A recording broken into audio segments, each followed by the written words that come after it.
皆さんこんにちは、小かきこです。今日はこちらの何かお分かりいただけますかね。ちょっとウーパールーパーっぽくもうさぎっぽくもあるかなと思うんですけれども、一応一角のつもりです。はい、一角のこのルームシューズの作り方をご紹介したいと思います。このスリッパの一番の特徴は、角と目は違うんですけれども、このピンクの部分はすべて一筆編みになっています。なので縫い付け作業が少なめの作品となっています。材料はこちらになります。今回は家にあった中途半端な毛糸を使って作っているんですけれども、まずメインパーツですね、このボディの部分はこちらの2色を合わせて作っています。1色目はボルゴデパッチって読むのかなのルナという毛糸になります。で、ここでどうでもいい情報を一つ入れますと、ここ数年トロントの犬の名付けランキング、ずっとルナが1位ですはい、私もお友達の犬で少なくても2匹ルナちゃんという犬を知っています。はい、でこちら毛糸の方のルナは、50% ラマじゃなくてこれラナですね。50% のウールと 40% のアルパカじゃなかった、ごめんなさい、アクリル、 10% のアルパカのイタリアの毛糸になっています。でこちら太さの方が7ミリから8ミリで編んだらいいよという毛糸なので、かなり太い毛糸になっています。でちょっとふわふわした感じを出したいなと思ったので、このモヘアの毛糸を足したんですけれども、こちらですね、タグが取れてしまったんですけど、こちらの、ペンギンではなくてピングインですね。こちらの毛糸で編んでいっています。こちらはかぎ針の方が5ミリとあるので、日本でいう6号ですね。で、素材の方が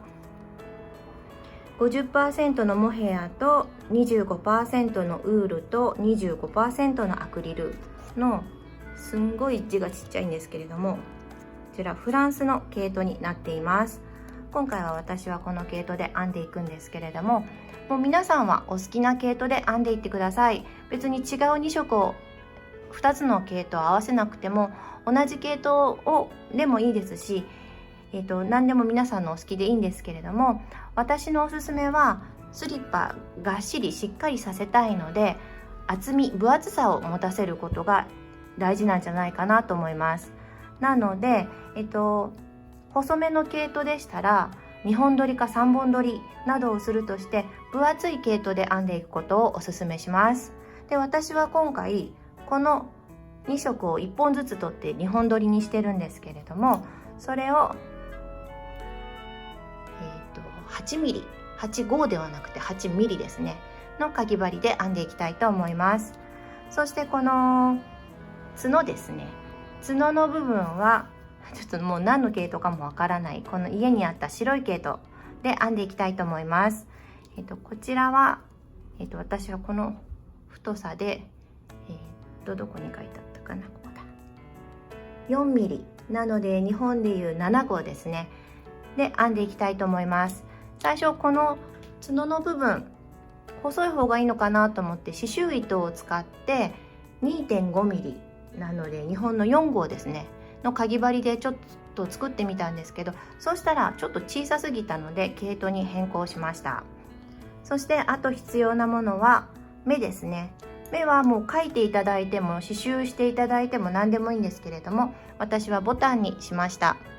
目なのでそれぞれ2つずつ必要なので、ボタンの場合でしたら4つ必要になります。でそれを縫い付けるための針と糸、あとステッチマーカー、とじ針、ハサミが必要になります。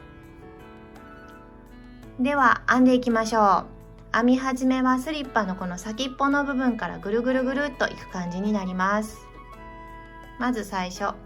鎖編みじゃなかった作り目をします。そうしたらここから気持ち大きめな鎖編みを3目編みます。1、2、3と編んだら、3番目の裏山なので、この今糸が出ているすぐ横のポコですね、表側ではなくって裏のこのポコ、こちらを指で押さえておきます。そして立ち上がりの鎖1をして、で中長編みをこの裏山に編み入れます。針に糸をかけて裏山に針を入れて糸を持ってきて、で糸をかけて3本引き抜く。そしたらここにステッチマーカーを入れておきたいと思います。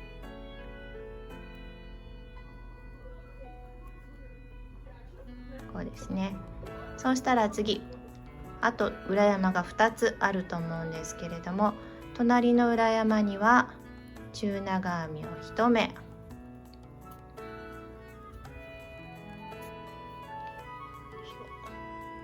そしてその隣の裏山、ここですね、ここには中長編みを3目編み入れたいと思います。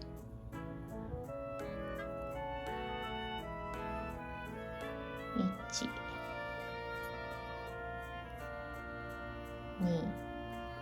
2回目の時にこの湯わき目のところまたいじゃいましょうか。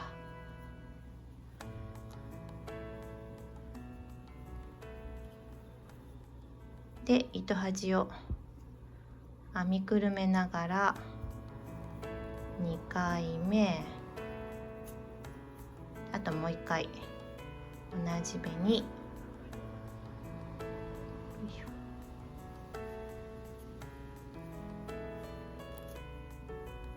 3回と編んだら、ちょうど鎖編みがこう380度回転した感じになるかと思います。そしたら今編んだのがこの目なので、その隣の目に中長編みを1目編み入れます。この隣です。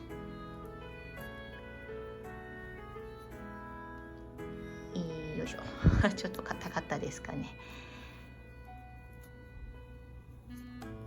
そしたらその隣の目、今編んだのはここなのでその隣ですね、ここには中長編みを2目編み入れます。楕円を編んでいる状態になります。よいしょ。1回同じ目にもう1回、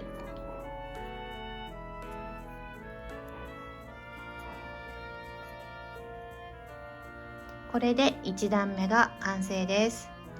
ちょっと豚の鼻みたいな感じになっていると思います。そうしたら2段目編んでいきたいと思います。2段目、私はソフトクリーム状に編むので、このまま引き抜き編みなどはせずいきたいと思います。次の目はこのステッチマーカーの目になるんですけれども、そしたらその目を左手で押さえておいて、ステッチマーカーを外します。そして今針にかかっているところに、ループのところですねにステッチマーカーを入れたいと思います。別にこの状態で入れなくてもいいんですけれども、針に糸をかけてから今ステッチマーカーが入っていた目に針を入れて、増やし目、同じ目に中長編みを2回編み入れます。1回2回、そうするとここが次の段の最初の目ということになります。で隣の目は今編んだのがここなので、その次の目は中長編みが1回、そしたらここから3目連続増やし目、中長編みを2回ずつ編み入れていきたいと思います。これを入れるのを忘れちゃいましたね。ちょっとやり直しましょうか。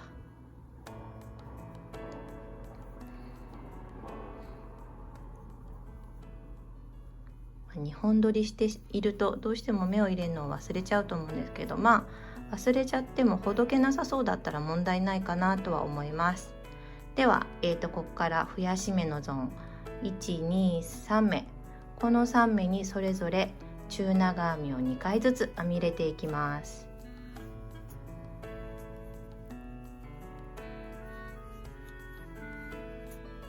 2隣の目に行って1、2次の目に行って1、2そしたらその隣の目は1目だけの中長編みを編みます。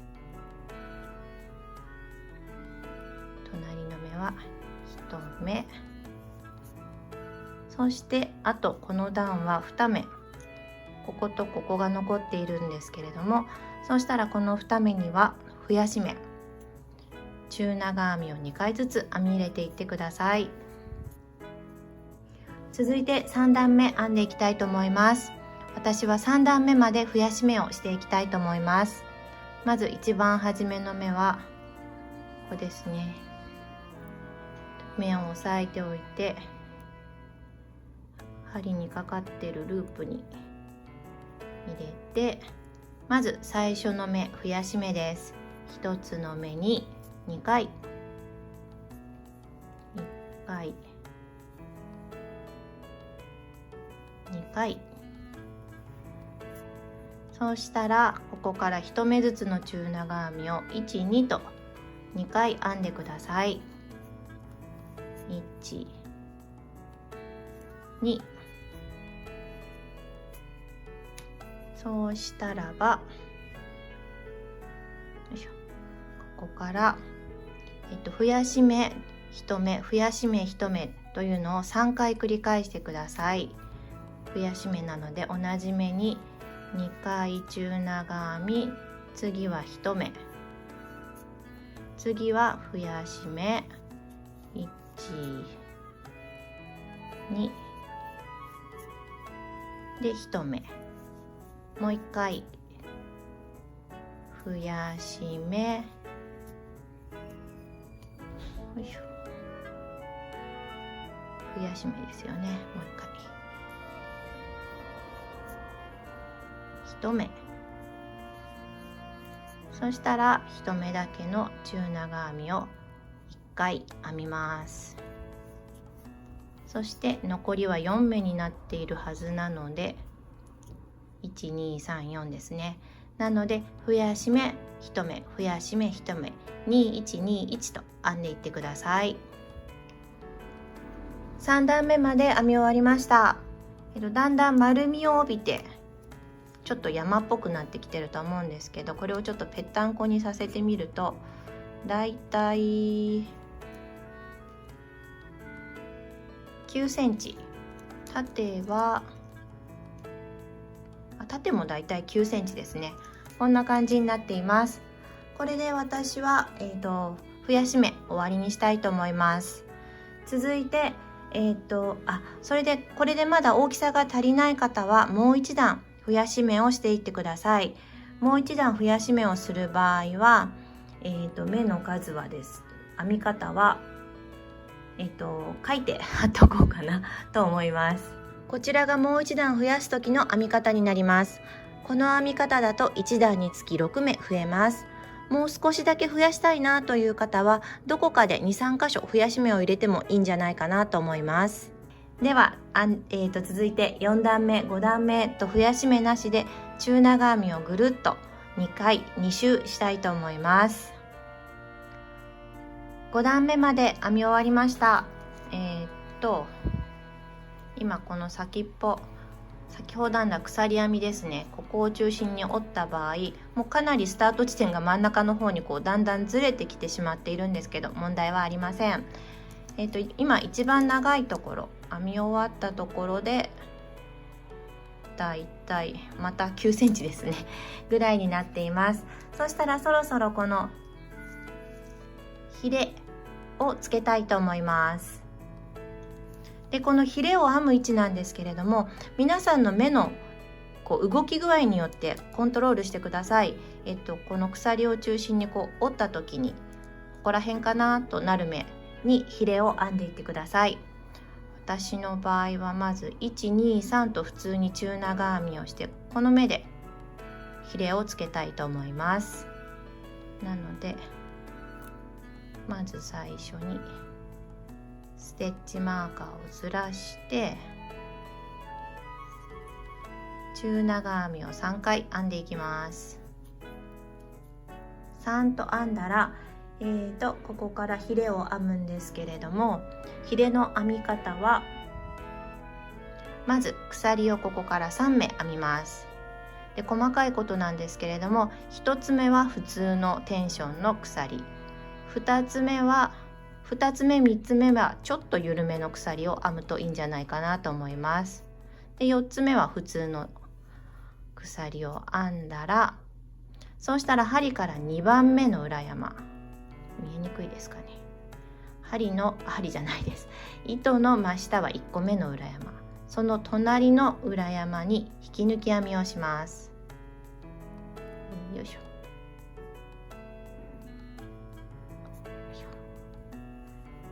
引き抜き編みをして、次の裏山ですね。ここには細編みをします。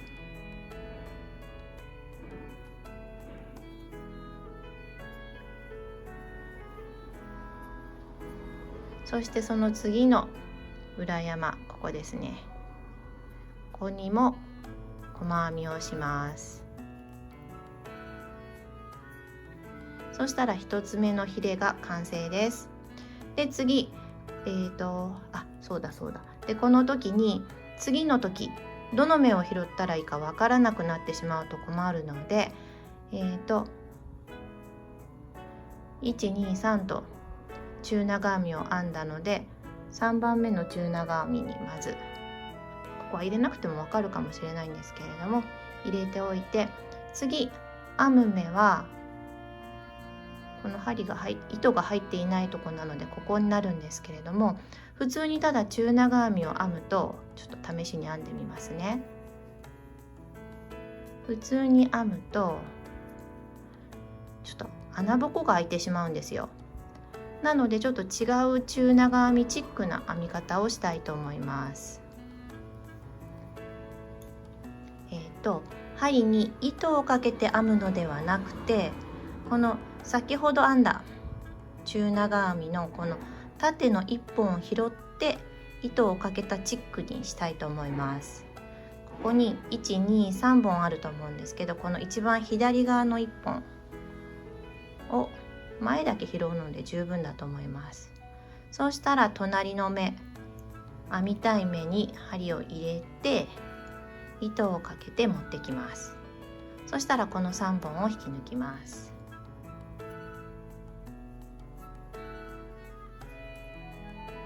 これで中長編みチックの目が完成です。そしたらここに今編んだところですね、ステッチマーカーを入れておいたら、次ちょっと分かりにくいかもしれないんですけれども、1、2、3と編んだら4番目はここだぞというのがステッチマーカーのおかげで分かるかなと思います。そうしたらここからですね、何目編むんだったっけ。ここから10目中長編みを編んでいきます。ステッチマーカーの目のところから10目、1、2、3、4、5、6、7、8、9、10と編めました。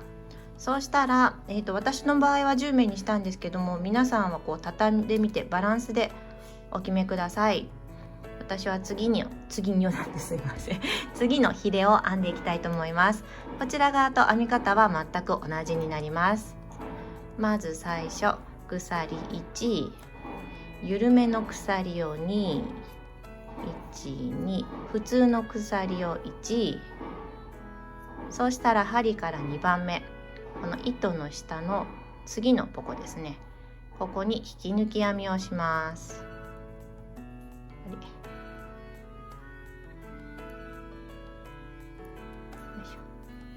引き抜き編み、そして次の裏山に細編みで、その隣の裏山、ここですねに細編み、そうしたらステッチマーカー入れときましょうか。よいしょ。こ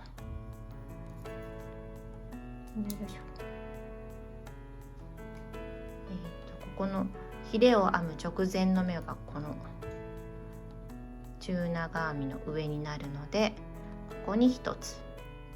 そして次編む目は中長編みチックの目なので、針に糸はかけないで、この中長編みの左端の目を拾って、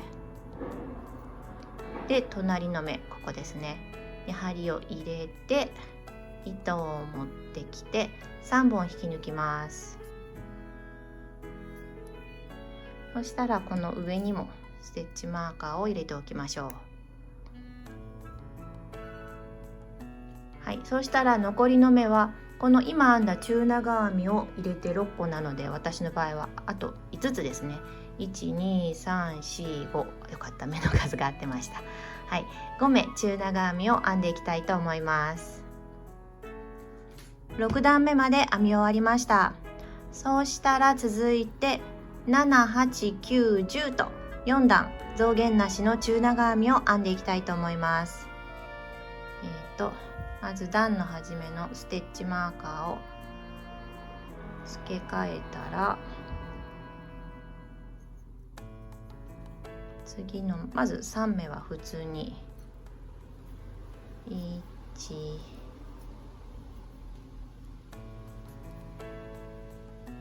2、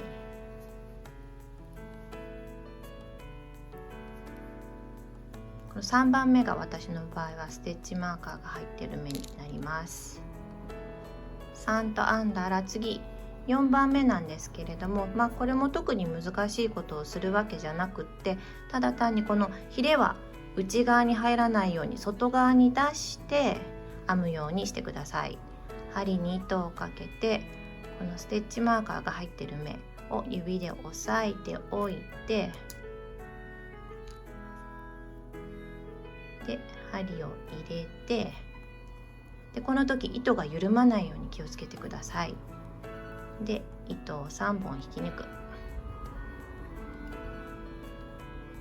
こんな感じですね。ちょっと穴ぼこは開いているんですけど、実際スリッパにしたらそこまで目立たないんじゃないかなと思います。そしたらあとは同じですね。反対側のヒレのところも中長編みをずっと編んでいったら、この目の次はこの水色のステッチマーカーが入っている目で、ヒレはこう手前側に出すようにして編んでいって、10段目と言いますか、これはもう皆さんが履いてみて、こう足のここまで欲しいなという長さになるまで編んでいってください。10段目まで編み終わりました。でここからこの足を入れる部分ですねを作っていきたいと思います。でこの幅の方はもう皆さんのお好きな幅分目を開けといてください。私はこの1周20目あるんですけれども、6目分開けていきたいと思います。でどの6目を開けるかなんですけれども、これはもう段の始めとかそういう概念はなくして、もう皆さんのそれぞれの編み方によって段の始めの位置が変わっているかと思います。もう私はかなり右の方に来ているんですけれども、もう段の始めとかいう概念をなくして、この編み始めの鎖の部分を中心に考えていってください。こう倒していった時にどこら辺足を入れるとこにしたいかなというのを考えて、私は6目にするにはちょっとここの最初が内側に入りすぎているかなと思うので、1目戻したいと思います。そうしたらここから12345と飛ばすので、ここまでですね。なので12-6、14目往復編みをしていきたいと思います。ではまず立ち上がりの鎖1をします。これは目の数とはカウントしません。そしたら作品をひっくり返して、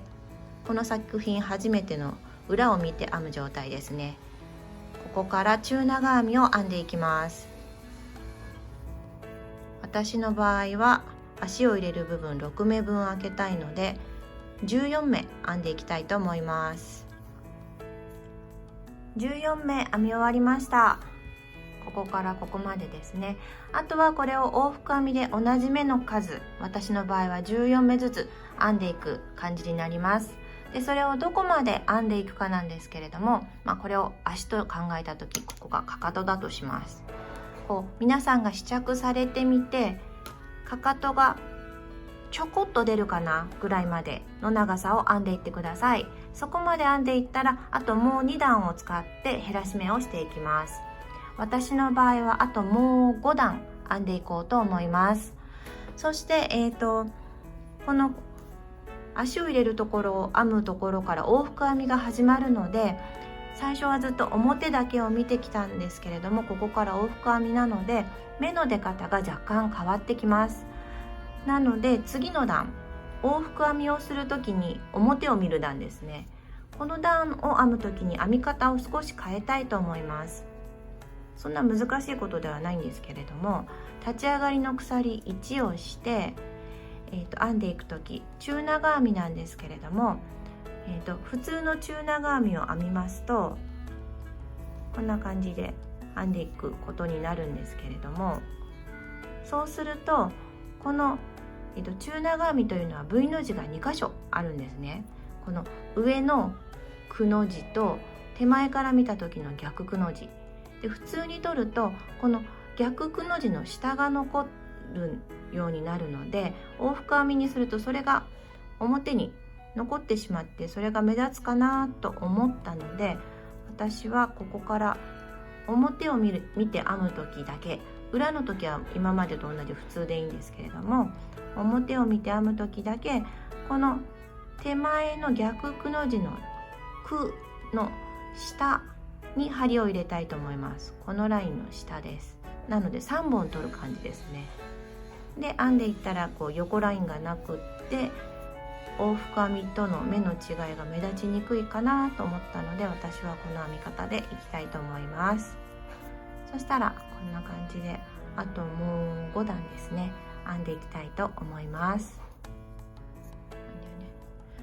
増減なしの段を全部で6段編み終わりました。では続いて減らし目をしてかかとの盛り上がり部分っていうんですかねを作っていきたいと思います。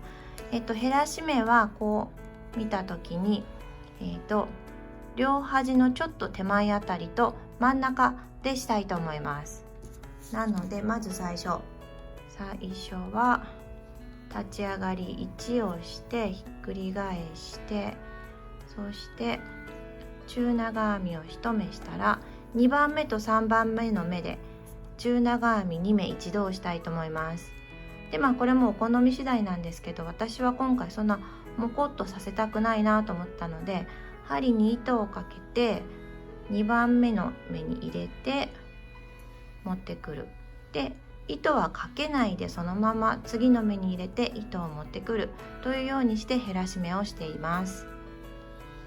そうしたらその後普通の中長編みを3目1、2、3と編んだら次が真ん中のところになるので、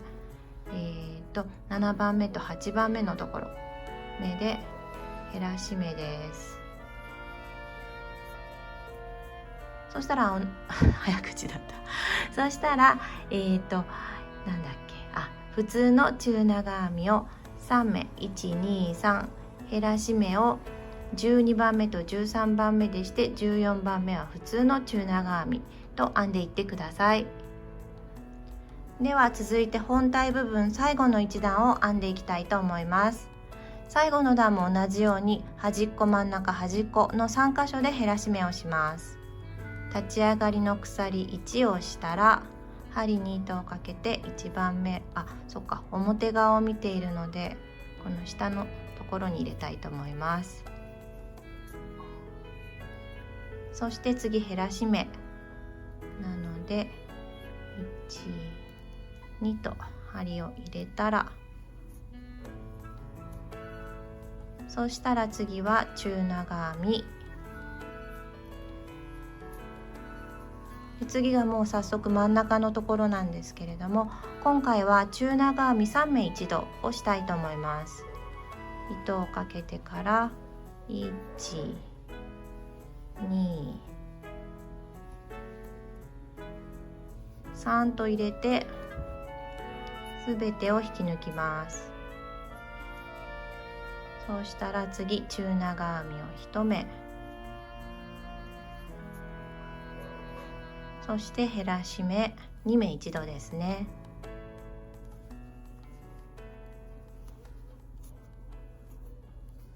で最後は中長編みです。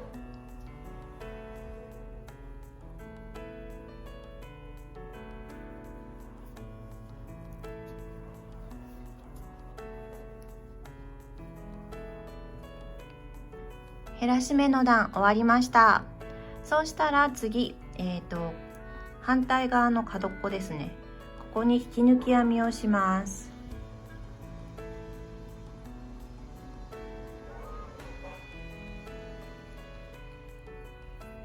引き抜き編みをして、でその後なんですけれども、これはもう皆さんのお好み次第なんですけど、このまんまこのエッジを終わりにしてもいいなという方はこのエッジ部分の動画は飛ばしてください。あ、ごめんなさい、カメラ叩いちゃった。私はこのエッジ部分ちょっとキュッとさせたいなと思ったので、細編みを一周編んでいきたいと思います。そうしたらば立ち上がりの鎖1をして、ここから細編みです。もうここら辺からはフィーリング編み物といいますか、特にこの目に入れてというわけではなくって、針が入りそうなところに細編みを入れて編んでいってください。私が感じたのはちょっと飛ばす感じで、こうきつめにした方がスリッパが締まって見えるんじゃないかなと思います。細編みでぐるっと一周編み終わりました。そしたらあと残すところはここの最後の段のところがまだ空いた状態になってると思うので、ここを縫いつないで、あと尻尾尾びれですね、このハート型のようなこの尾びれを作っていきたいと思います。で、この時点でもう一回糸を切ってしまって、その残り糸で残りの作業はしていきたいと思います。なのでそうですね、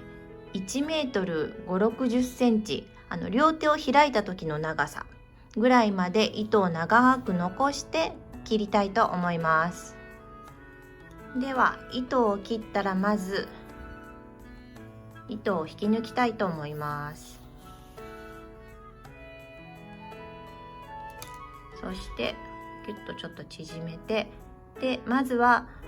ここの空いてるとこですね、これを裏側からとじ針を使って閉じていきたいと思います。拾う目はもう皆さんのお好きな目でいいかなと思うんですけれども、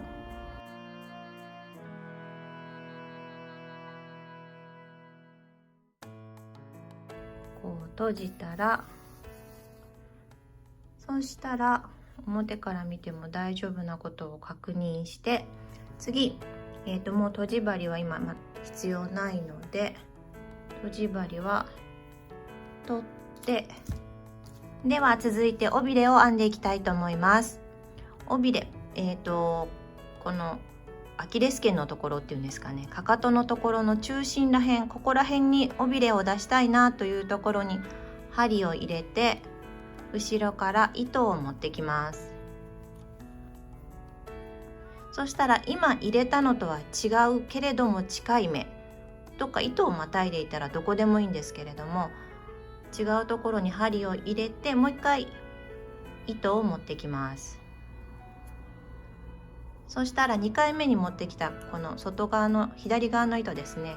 これは引き抜いて全部出します。そしたら糸が表から出ている状態になるので、ここから編んでいきたいと思います。では鎖編みです。1、2、3、4はちょっと緩めに編んでいきます。2、3、4と編んだら、4番目の今編んだところの裏山、この糸のすぐ下のポコですね。これですね。これを押さえておきます。そしてすいません、工事の音がうるさいですけれども、5、6と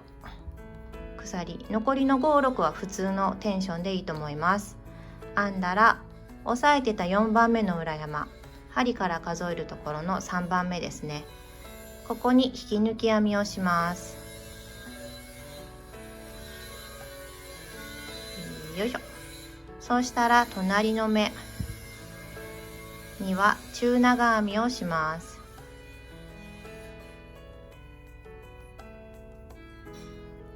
1で、その隣の目ですねも同じく中長編みです。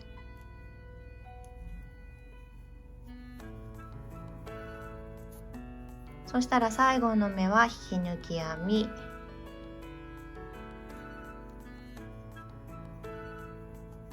これで片方の尾びれが出来上がりです。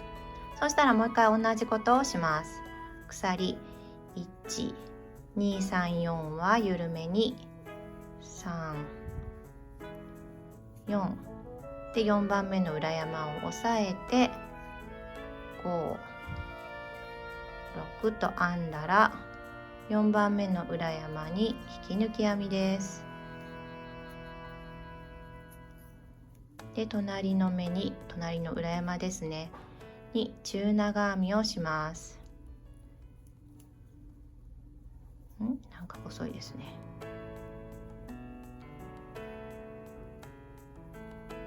いいのか。中長編みで、その隣の目も中長編み。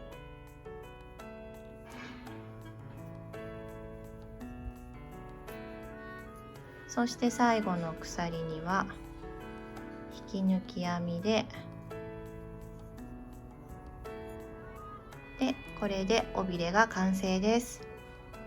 そうしたら糸をビーッと引っ張ってもらって、で、私はごめんなさい、髪の毛が私はなんとなくこれを逆向きにした方が可愛いかなと思っているので、これを交差させています。そしてあとはこう余ったこの糸にとじ針を通して、そしてこの尾びれ同士のジョイントですね、こことあと、スリッパにつくところを何回か行ったり来たりと縫っていきたいと思います。尾びれ編めたので、続いてはこの角ですね、角を編んでいきたいと思います。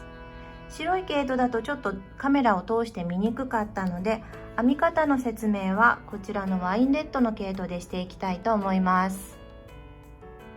ではまず輪の作り目から始めていきます。輪の作り目が苦手な方は普通の作り目ですね、ここの輪っかに編み入れていただいても構いません。輪の作り目は糸をぐるぐるっと2回巻いて、それを引き抜きます。そしてこの輪っかの中に針を入れます。で、糸を持ってきて1回閉じます。そうしたらこの輪っかの中に細編みを編んでいきます。立ち上がりの鎖1をしてから、この中に細編みを今回まずは4つ編み入れます。1、2、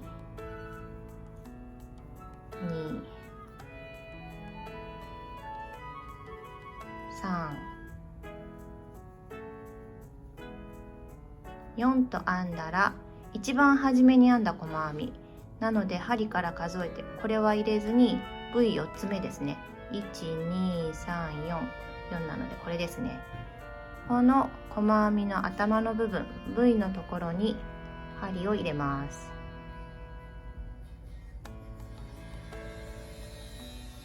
よいしょ。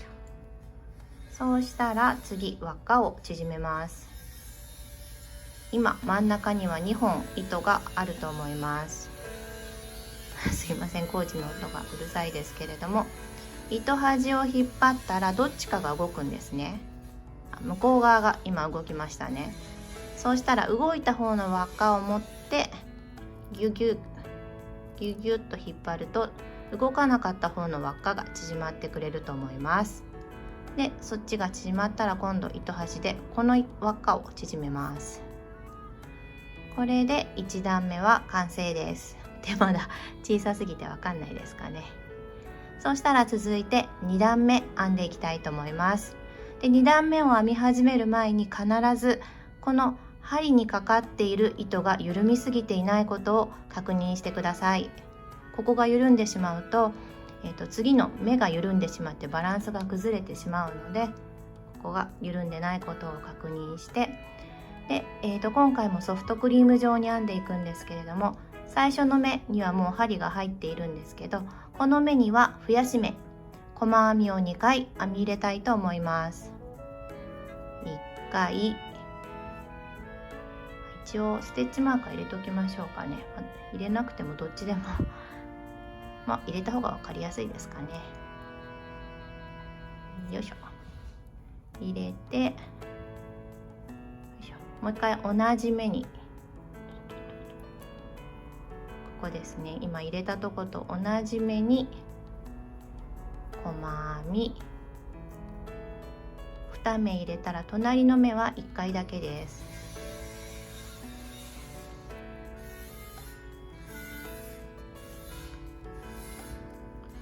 で次の目は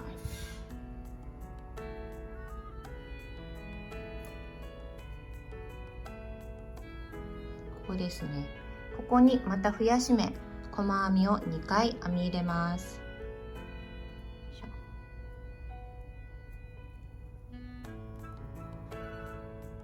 よいしょ。1、同じ目にちょっときつく編みすぎちゃいましたかね。2と編んだら4番目の目、ここは増やし目ではなくって普通の細編みです。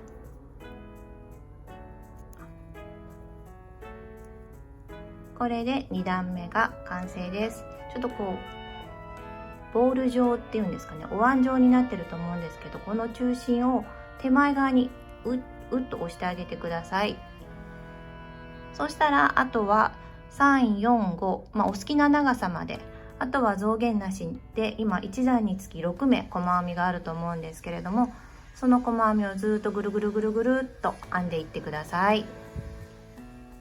5段目まで編み終わりました。そしたらあとはこれを縫い付けたいと思います。糸端を30センチぐらいかな、残してハサミで切ります。そうしたらば